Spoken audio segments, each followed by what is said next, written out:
Дали ќе има почести вакви бранови до кога пекулните температури и кога треба да очекуваме заладување утрово од прво лице еднина со професор доктор Владо Спиридонов, професор на Природно-математичкиот факултет во Скопје. Професоре, најпрво добро утро и ви благодарам за што ја прифативте поканата за Слободен печат. Добро утро, задоволство ми е да бидам гостин кај вас. Најпрво, најавив дел од темите на кои што ќе дискутираме утрово. Еве, ја видовме и анкетата која што ја направи Слободен печат. Граѓаните на Скопје буквално се варат на овие температури. До кога, да ги известиме гледачите, ќе потрае ова топло време и дали ова е единствениот топлотен бран во текот на летото кој што не очекува, бидејќи имавме во март некаде околу великденските празници исто вака високи температури, па следеше заладување. Да. Јас сега преземам улогата на синоптичкиот центар, иако да, они се репрезентативни, континуирано, значи институцијата надлежна УХМР ги најавува сите овие промени. Меѓутоа сепак е вака од еден друг агол да појасниме за гледачите зошто вака се случува, зошто толку екстремна топлина. Иако верувајте дека еве во неколку мои наврати пред 1-2 месеци јас упатувам на тоа дека ќе имаме оваа година потопло лето и зголемени температури до 1 до 2 степени, значи температури во однос на некој просек кој што го дефинираат овие атмосферско-климатски модели. И сите беа на некој начин сложни во констатацијата, односно во излезите, дека ќе имаме потопло лето од 1 до 2 степени. Сега оној амерички систем даде малку, тој даде слична проценка за многу топло време, значи топло лето 2024 година на европското тло и во Македонија, меѓутоа повлажно. Не очекувавме ваква суша паралелно со високите температури. Да, така да тоа се остварува. Сега се прашуваме зошто пак јуни сега толку почна, значи толку зачестија овие топлотни бранови. Ние кажавме дека, значи таа како резултат на климатските промени, тоа е една приказна за која што гледам дека голем дел веруваат, меѓутоа има такви кои што не веруваат, односно сметаат дека како што беше искажано на анкетата. Меѓутоа, јас навистина можам да ги уверам сите граѓани дека постојат климатските промени. Тие постоеле, меѓутоа сега се забрзани. Значи, температурата по декада од прединдустријскиот период расте за 0,06 степени. Веќе според НАСА, значи температурата на планетата, просечната температура, е зголемена за 1,36 степени. Во Македонија до 2020 година тоа би изнесувало, значи 1 степен на зголемена температурата, меѓутоа до 2020. Сега сме веќе 2024 кон 2025, секако дека за 0, неколку десетици од степенот е повеќе температурата зголемена. Таков е трендот. Климатските промени се евидентни, затоа постојат научни податоци од мерењата на целата планета. Тие мерења се осреднуваат, си постојат математички методи, модели, како тие да се пресметаат и на крај да се излезе со една проценка, односно да се излезе со една температура која што представува глобална средна температура на планетата Земја. И тоа е податок дека таа е зголемена. Сега конкретно, ако дозволите, да го опишеме овој систем. Сега, ние бевме во прв еден бран, иако пред малку кога дискутиравме, пред да започне емисијата, дискутиравме со вашиот колега, кажавме дека и март месец подолго време и односно околу веленденските празници понатаму беше температурите.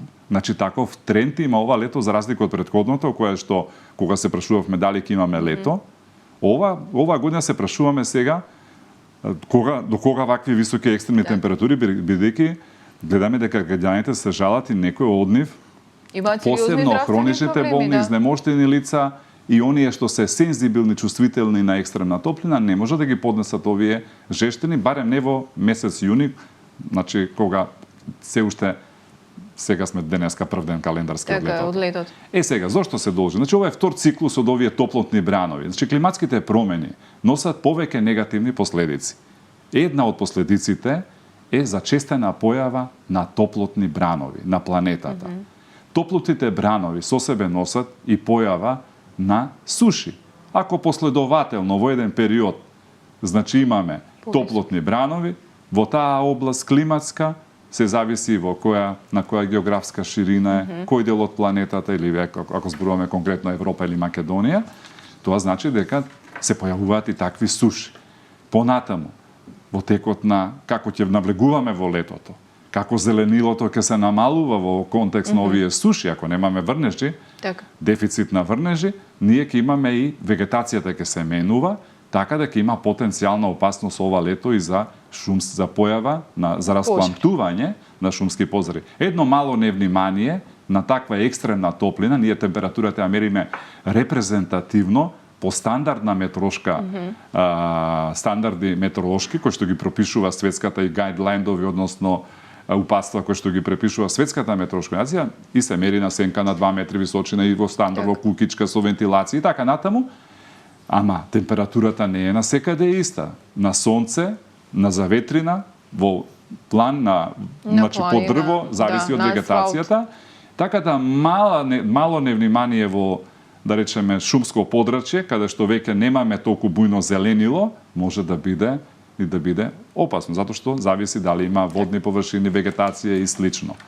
Сега, овој втор топлотен бран што ја фати Македонија во претходните 2-3 дена, кои што беа најавени како портокалова фаза, се должат на следните елементи. Нашето подрачје, ако гледаме глобално, јас ви пуштив неколку симулации, меѓутоа ова е симулација за друго, ќе го објасниме подолу во емисијата. Значи, се наоѓа, европскиот континент се наоѓа под влијание на субтропски појас на висок притисок, односно, тоа се два центри. Едниот е позициониран во северо-западниот дел на Афричкиот континент и тој продира кон Медитеранот и Балканскиот полуостров, југоисточна Европа, а другиот центар е во североисточниот дел на Афричкиот континент, кон Персиски залив, далечен исток, тој е друг центар кој што е уште поизразен, со уште повисоки и поекстремни температури. Во услови на такви субтропски појас кој што е поместен како маса, тоа е антициклонална циркулација, тогаш имаме транспорт на многу топол воздух, така е подесен шаблонот на циркулација. И во Македонија, во едно такво југоисточно, јужно струење на висина, се носи топол воздух. Еве, точно овде се издвојуваат тие два центри, а веќе во Европа, на оваа карта што е на 500 хектопаскали, геопотенцијална површина, убаво се гледа тој барички гребен, ние го нарекуваме, односно, тоа е некоја испакната област со висок воздушен притисок, кој што обично носи, многу топлина, екстремна топлина и така натаму. Сега да се изразувам поедноставно. Така да, постепено, продира овој афрички воздух и како што продира, ние повеќе го сеќаме во урбаните средини во Скопје, затоа што според оние показатели, една од негативните последици на климатските промени е и формирањето на топлотни острови, така се нарекува, посебно во мегаградовите, големите градови, метрополи, меѓутоа и Скопје. Скопје е ориентирано, местоположбата е од запад кон исток по должината на тежението на реката Вардар. Глобалната атмосферска циркулација е ориентирана на северна хемисфера, односно во умерениот појас доминираат западните ветрови. Вие ако на доминантни западни ветрови во котлина, едноставно треба да се размислува и да се консултира метеорологијата.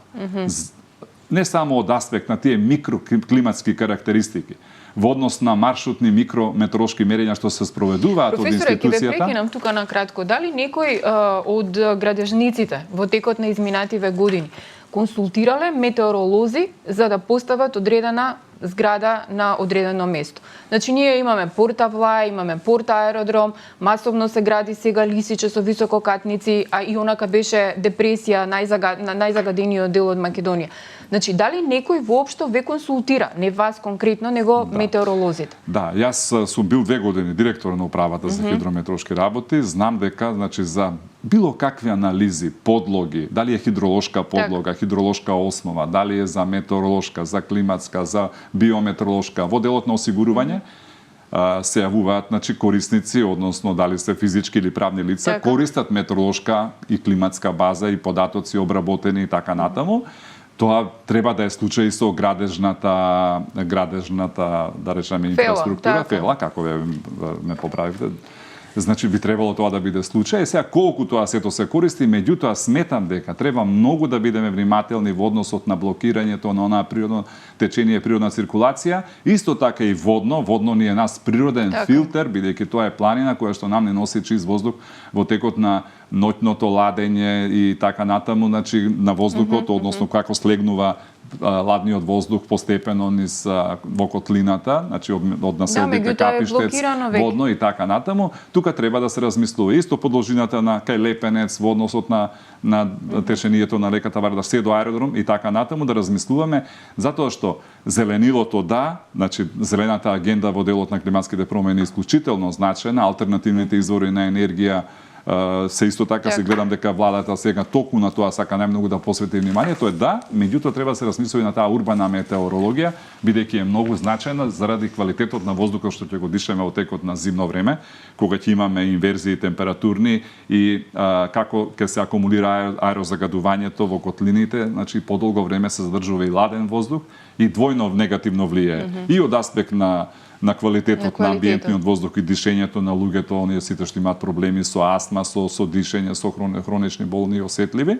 Истовремено ќе имаме и друг момент, ќе имаме пониски температури во односот на оние планински рурални области, таму бидејќи таа температурна инверзија на некој начин предизвикува испуштање на воздухот и ние навистина со аерозагадувањето во Скопје е неподнесливо, не само значи кога имаме изгор лето, него имаме и кочан зима, како што и нашиот познат артист, музички артист ја напиша таа песна, меѓутоа таа песна навистина некако како да е предодредена и буквално има тренд и во односот на самите климатски промени. До кога ќе трае овој топлотен бран? Бидејќи во неврзан муабет при да почне интервјуто ми рековте дека сабота ќе биде клучна, значи и утре и задутре практично скопјани треба да внимаваат на своето здравје. На своето здравје. Добро, да. Значи јас еве токму сега ова што гледате, значи ова пред малку го опишав.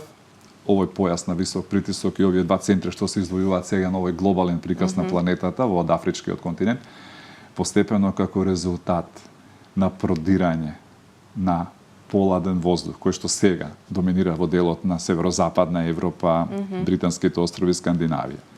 Ќе се форми, значи ќе постепено ќе продира кон Франција, кон во делот на Алпите, Швајцарија и ќе се формира циклонска циркулација. Овој циклон кој на почетокот некаде сабота ќе биде послабо изразен, постепено ќе се превладочува и ќе се активира Дженовската депресија. Дженовската депресија тоа е циклон во област на Дженовски залив. Постепено ќе почне да влие, ќе се формираат фронтални бранови и ќе влие во тие северозападни делови, значи на Италија, Апенинскиот полуостров, Истра, Словенија, Хрватска и првите суперкелиски бури, јас ги очекувам некаде сабота кон недела, во тој дел да се јават, а веќе во недела претпоставувам дека како ќе продира тој ладен воздух, ќе го заменува овој субтропски, постепено ќе се потиснува таа воздушна маса кон југ, ние ќе потпаднеме под малку влијание. Иако ќе биде пак топло, верувајте. Меѓутоа, за разлика од овие 2-3 дена, значи денеска сме кој гадам, четврток, денеска е петок, 20. За викендот, веќе од понеделник ќе биде попроменлива атмосферата.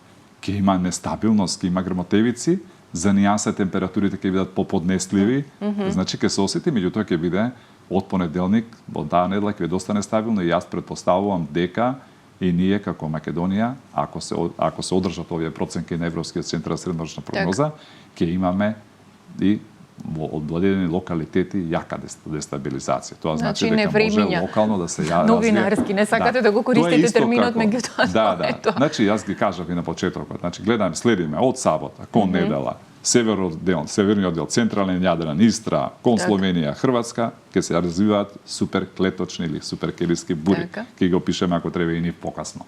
А потоа Србија, значи некаде недела кон понеделник, веќе ќе ги очекуваме првите. Значи ние веќе во вторник би требало да ги очекуваме. А веќе од другата недела, значи седмица, веќе ќе има влијание кај Македонија. Меѓутоа, пак да кажам, кога е вака загреана атмосферата, приземниот слој, копното, тлото, во овој дел на Балканскиот полуостров, не секаде еднородна масата. Значи, секаде и во такви услови, кога имате стабилни, стагнантни, многу врела, многу топли услови, вие мора мала една промена, дестабилизација во односот на геопотенцијалното поле на одредени метеоролошки параметри, може изразито да ја дестабилизираат атмосферата локално да се развие форма на невреме.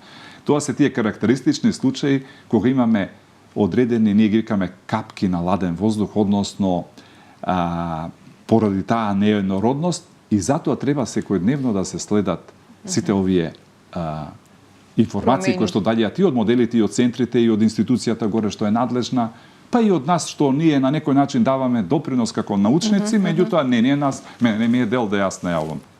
Затоа што и ова што ја имаме ние развиено алатката, таа е информативна, таа е за истражувачки цели, меѓутоа кој сака може да ја користи, но со закон ние не сме обврзани тоа да го правиме. И треба на сите да апелираме, значи сите оние што се бават со метеорологија, кои што не се метеоролози, секаде тоа да го назначат дека тие не се метеоролози, дека тоа го прават од некој аспект, значи како хоби, како љубов кон тоа, меѓутоа си кажат точно која е нивната професија, затоа што ние навистина си имаме компетентна референтна институција која што се занимава со временските. Па и факултетот е компетентна ПМФ, природно-математичкиот, како и останатите, јас зборам се во мојот дел, и Институтот за физика, каде што сум јас, професор редовен на Институтот по метеорологија. За жал единствено во Македонија. За жал, затоа малку подоцна во За жал, затоа што треба да создадеме идни генерации за да имаме ние на кого да пренесеме понатаму и како да се информираат луѓето. Значи јас често се појавам на телевизија, некој се прашувам навистина дали треба толку јас да објаснувам и да се ја појавам на телевизија, да не се свати тоа погрешно некоја. Како единствен експерт во државава, за жал, во овие климатски промени и така натаму учествуваат многу експерти. Во сите тие подготовки на национални планови од Министерството има компетентни координатори на програмат национални, понатаму од МАНУ, исто така имаме координатори во IPCC, имаме од Министерството за животна средина, во Меѓународниот панел за климатски промени, експерти од сите институции и професори кои што долго години работеле во област, многу повеќе од мене, бидејќи јас сум имал желба да работам во друга област, во делот на моделирање на атмосферата и нумерички симулации и така натаму. Меѓутоа треба сите да дадеме допринос, да информираме јавноста, да појасниме некои работи, за да нема едноставно кај граѓаните, ние ова го правиме за граѓаните, да нема некои нејасноти во смисло што работиме и како работиме. Сега. Ајде околу летото, вака, нешто конкретно. Ќе имаме ли други вакви топли периоди според она апликацијата и сите ваши сознанија кои што ги имате? Колку пати во текот на летото треба да се очекуваат вакви топлотни бранови и што не очекува до крајот на летото? Токму така. Значи, ова лето, според проценките, повторно ќе кажам на оние модели, а има такви модели кои што тоа се комплексни системи компјутерски кои што се базираат пред се на науката, на научните принципи. И понатаму дизајнирани со различни алгоритми за да може да се предвидува времето и на подолга дистанца. Иако се тие помалку остварливи, тие треба да се разберат тие сезонски прогнози како ориентациони. Меѓутоа, денешната технологија оди напред, така да гледам дека Европскиот центар вклучува и нова една покрај оние основни концепти од синоптичка метеорологија, синоптичко-динамичка метеорологија, физиката на атмосфера и така нам вклучуваме и machine learning, односно онаа современ бренд во информатичката технологија, како поддршка во делот на проценките за сезонското време, оди технологијата напред, така да се тие веќе прогнози сезонски малку поиздржани и можеме да кажеме дека летото, како што кажавме, ќе ни биде во Македонија потопло од 1 до 2 степени во односот на просечното. Кога се кажеме просечно, се мисли на еден нормален климатски период од 30 години, споредбен во односот на оние модели што го користат како референтен период, за да споредат колку е тоа просечно отстапување, флуктуација, промена на температурата во една област во односот на некој 30 годишен референтен период, ама последен, да речеме, од 1990 до 2020, например, до 2020 година. И според тие податоци, ќе имаме повеќе зачестени топлотни бранови. Веќе имаме и појава на топлотни, на тропски ноки. Тропски ноки се кога минималната температура на воздухот во текот на денот не паѓа или не се намалува по 20 степени. 25 веќе. Да. Ке имаме и суши, период со суши. Рековме ке имаме пожари во текот на меѓутоа ке имаме и бури и невремиња. Меѓутоа ке имаме и бури и невремиња, Според сегашната слика ја опишавме среднорочна временската информација дека на едната недела ќе биде релативно понестабилна, веќе горе северно од нас ќе се осетат првите влијанија од овие циклонски активности кои што носат пак сосема други временски одлики. Кај нас исто така ќе треба да внимаваме затоа што сепак и во тие предфронтални, да речеме, промени кога се пред да најде главниот бран, ај вака ја просто се изразувам. Така, да не значи разберат може сите. да има одредено пореметување, ние го викаме disturbance, значи некое пореметување атмосферско, да се промени малку притисокот, па некаде локално, на некој подпомогнати од комплексната орографија во Македонија како бидејќи претежно е планинска земја, да се распланти некоја грмотевична бура. Меѓутоа, дај Боже велам да не биде како што беше во 2016 година, затоа што таква суперкелиска бура, значи такви суперкелиски облаци се повеќе се чувствуваат, се повеќе се случуваат и формираат на нашето тло. Јас ви прикажав овде една слика со температурата на површината на морињата и океаните, која што е многу значајна. Тоа е исто проценка, ова е 10-дневна проценка за Скопје, метеограм од Европскиот центар, кој што јасно упатува на ова претходно што го говорев. А ова е слика на секој 5 денови каква ќе биде температурата на морињата и гледате како постепено ќе се зголема температурата и на Јадранско море, и на Медитеранско море, Егејско море, Јонско море. Нешто таму горе северо-запад, ако видовте малку пониска температура. Меѓутоа, тоа е доволен податок во услови на загреана планета за 1,36 степени, ајде да речеме просечно според НАСА. Во услови кога имаме поголемо испарување, бидејќи 70% на планетата се водни површини, океани, мориња, езера и така. 30 се само копно. Тоа поголемо испарување во атмосферата не е еднородно секаде неисти соодветно застапено. Имаме различни, да речеме, области кај што имаме водни површини, кај што имаме повеќе испарување. Атмосферата, односно приземниот слој на атмосферата може да држи до 7% повеќе влага. Таа влага лесно се крева, како што испарува нели од водни поради поголемите температури. Содржи и енергија поради таа топлина што нели се вертикално се врши транспорт на топлина, се доволни и основни елементи за интензивирање на грмотевични бури. Оваа година во услови на Ла Ниња, бидејќи од јули веќе постепено преоѓаме во еден климатски феномен кој што се нарекува Ла Ниња, претходно бевме во услови на Ел Нињо, што значи дека температурата на површината на океаните во екваторскиот дел на Пацификот се намалува. Тоа има сосема друга рефлексија во односот на шаблонот на циркулацијата и распоредот на системите и распределбата на притисокот, температурата на планетата и во односот на режимот на врнежите. Оваа година е сезона на урагани. Во услови на Ла Ниња, кога имаме таков еден феномен, односно тоа е климатска варијабилност, тоа се осцилации одредени во оноа меѓу интерна осцилација во односу на климатските промени во еден помал временски опсек, во една промала временска рамка, ќе имаме зачестени урагани, односно Мексичкиот залив, Флорида, мислам, еве запамтете, ќе е објавена емисијата, ќе биде снимена, може да ја пуштите, некаде август-септември, кога ќе биде онај период кога ќе се загреат убаво океаните, а некаде температурата треба да биде повисока од 27 степени. Веќе Јадранско море се загрева околу 27 степени, сега се префрлам на нашето тло, и Јонско и Егејско море, постепено веќе деновите беше, да речеме, при овие топлотни бранови 24-25, сега веќе постепено ќе доаѓа до поголемо загревање, тоа ќе биде добра енергија и добри услови за иницирање на грмотевични бури, кои што понатаму ќе преидат во суперкелиски. Така да во оние линии на стабилност кои ќе се формираат такви фронтални бранови на кои што се развиваат, такви имаме нагорно кревање на воздухот, тука дополнително поради ова испарување од Јадранско море и од околните мориња, ќе имаме дополнително гориво да се развиваат суперкелиски бури. И тие понатаму се движат во зависност како е распореден конвективниот појас со облаци со вертикален развој, или па како е распореден, односно какво е распределбата и патеката на траекторијата на тие линии на стабилност, фронтални бранови, кои што се преместуваат во деловите на Средна Европа и така да во таков насока ќе се движат и тие суперкелиски бури кои што навистина се разурнувачки. Зашто?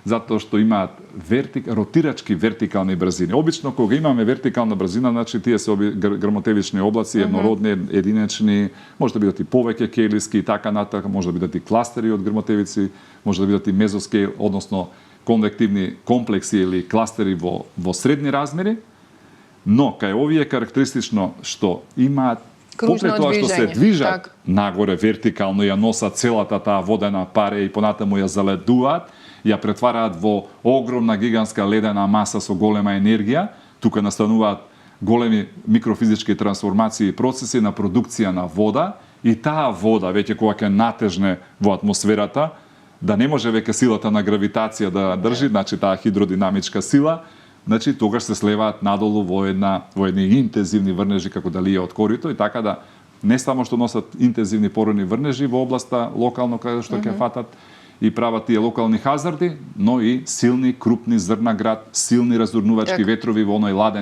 ладен сегмент на овој грмотевичен облак, како што и се поместува и како се еволуира на својата патека на движење. Професоре, исцрпни бевме во интервјуто. За крај, период на полагање на матури. Денеска е последниот ден од интерните предмети. Еве една порака. Многу малку студенти има на метеорологија, не достигаат метеоролози во државава. Каква е состојбата во моментот, бидејќи колку што сум запозната, има само еден студент во моментов кој што студира метеорологија? Да им препорачаме на младите дека ова е сепак една интересна професија за која што треба да се заинтересираат и што ги очекува во текот на студирањето. Така. Ако ми дозволите, јас ова ќе го одговорам. Само им должиме на гледачите, ако имате да објасниме за новата апликација Нотас и за овие топлотни индекси што сега се експериментални. Да, како вовед само да кажеме, Нотасот е апликација која што е прво за тоа, да. Ова е сега прикажано овде, ова е Нотас за нова апликација која развиваме и за Косово. Значи тие не замолија заинтересирани се, заедно со Финки. Тука значи ние зголемивме областа да биде и Албанија, Црна Гора, значи дел од Србија и Македонија. Значи Нотас е алатка, рековме, која што експериментална, истражувачка, информативна за граѓаните кои што може да користат. Веб страната е таа www.finki.ukim. Развиена од страна на експерти, значи и од Финки и од ПМФ и соработка со Белградскиот универзитет. И така мислам дека таа алатка е доста корисна, затоа што 4 денови однапред на секој час ги дава промените и за Југоисточна Европа и имаме посебно атмосферски модел за Македонија, така да граѓаните може да следат. А ова што гледаме сега, тоа е температурата за од вчера, значи 12 часот прогноза до денеска. Гледаме какви се температури, убаво се прикажани со еден атмосферски модел кој што дава доста прецизни информации. Гледаме доле долж по Вардарието, по долината на реката Вардар, како во доле во јужниот дел, Скопското подрачје, Скопската котлина, Демир Капи и така натаму, дека имаме многу повисоки температури. А ова е веќе експериментална фаза за проценка за топлотни бранови, за да граѓаните имаат предвид што значи таа портокалова фаза и како тоа се манифестира часовно со различни нивоа, значи каде што зеленото прикажува дека немаме некаква потенцијална опасност, понатаму жолтата е подигнат ризик од високи температури, екстремни температури, веќе портокаловата, веќе сме во портокалова, значи висок ризик од екстремна топлина и ако веќе се забележи црвено, тоа значи екстремен ризик од топлина. Тоа е во делот на она што ме прашат. Сега ова приказно за еден професор, еден студент, ја повторуваме на сите медиуми. Тоа делува малку вака како да човек да го искоментира. Трагикомично јас би го кажала, мислам. Добро, ето, ајде вие го кажете, јас ќе се воздржам. Меѓутоа делува со една навистина со една препорака. Така. До секоја влада. Значи јас еве како професор не сум најзначајниот професор во Македонија. Апсолутно. Меѓутоа, сметам дека живееме во вакво време. Мораме да размислуваме на создавање на средно образовен кадар по метеорологија, за да има кој да известува, односно кој да мери температура, влага, притисок во мрежата, хидрометеоршката мрежа на станици. Десеткуване кадарот во управата во делот на хидрометеоролошкиот мониторинг. Тоа е една работа.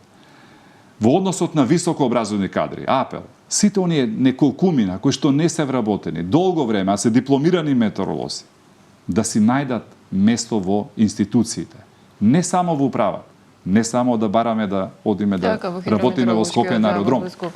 Во многу институции. Министерството за животна средина ќе треба метеоролози за обработки, за анализи, за па и Министерство за земјоделство. За земјоделство, апсолутно, за водостопанство, во здравствениот сектор. Ние зборуваме за климатски промени, зборуваме за топлот и брано. Таму треба еден метеоролог кој што тоа ќе знае да го оцени, треба да знае да ги интерпретира тие податоци, да помогне во односот на медицинска значи во метеоролошката терминологија во делот на здравството и така натаму. Многу сектори се засегнати, осигурителни компании. Метеорологијата е значајна гранка и затоа подготвивме со професор Ненад Новковски и со доктор Оливер Зафировски, со кого што имаме 4 книги од областа на биометеорологија. Подготвивме визија за развој на метеорологијата во Македонија. Визијата е на 100 страни напишана. Таа визија само ја апдейтуваме, меѓутоа се надеваме дека некој ќе ја искористи. Визијата ги обработува сите значени сегменти како во кој правец треба се движи развојот на метеорологијата во Македонија. Живееме во вакво време на климатски промени, на екстремни временски настани, треба да бидеме да се справиме со секоја ситуација. Да едноставно апелираме граѓаните да се чувствуваат побезбедно, посигурно, да бидат информирани, да носиме правовремени мерки во односот на вакви, иако јас велам дека си има протокол во државата, јас не викам дека тоа не постои. Меѓутоа зборувам во делот на кадровската екипираност.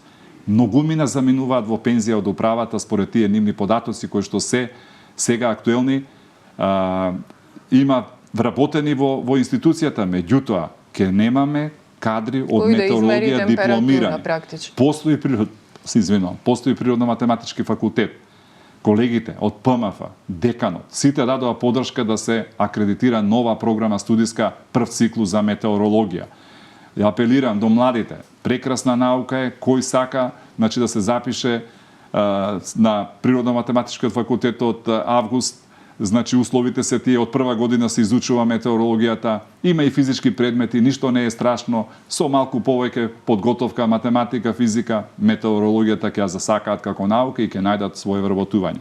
Од оваа година, пред еден месец, добивме и акредитација за мастер програма, втор циклус по метеорологија, кои што трајат само 2 семестри, 1 година и кандидатот што сака да аплицира во септември оваа година може да аплицира, само да не биде од општествени науки, бидејќи такви се условите, да биде од техничките науки, од природно-математичките науки, може и машински, може електротехнички, може од сите оние струки што се технички и така поврзани, не само физика или да биде дипломиран метеоролог и ќе добие титулата, ќе добие кога ќе заврши, кога ќе направи магистерската работа, ќе добие титула магистер по физички науки, физика на атмосфера, метеорологија. Така да, јас правиме се што може во наша надлежност, иако со еден професор по метеорологија на Институт за физика, меѓутоа таму има прекрасни колеги на Институтот за физика и воопшто на ПМФ, кои што ја поддржуваат оваа наука, бидејќи тие ги едуцираат младите во првиот циклус студии со различни предмети и така да мислам дека иднината треба да размислуваме за иднината, бидејќи да не се доведеме во ситуација да неквалификувани кадри, значи ги известуваат за по социјални мрежи, и затоа јас почитувам што постојано се изјавува и од високи, да речеме, личности, представници во државата и така натаму, дека компетентноста и стручноста се две основни карактеристики за да се оди напред. Покрај овие, да речеме, научни основи кои што треба да ги има кандидатот. Значи, за да биде сето тоа како што треба. Значи, правилни места, правилни луѓе на прави места, за да може да одат институциите и сите да одат напред. Тоа е моје мислење и јас со тоа. Професоре, темата е премногу широка за се останато, за достигнувањата на метеорологијата. Еве договараме следно интервју некаде од септември. На граѓаните препорака една да останат дома барем од 10 до 17 часот денес и утре. Од недела веќе, колку што разбравме, се очекува минимално намалување на температурите, а од понеделник можни се промени. Нестабилност, меѓутоа и супер сонични бури. Ви благодарам за вниманието. Супер келиски да ме поправи професорот. Ви благодарам за вниманието. Останете со програмата на Слободен печат. Очекувајте го изданието на Весникот и секако следете на веб. Ви благодарам.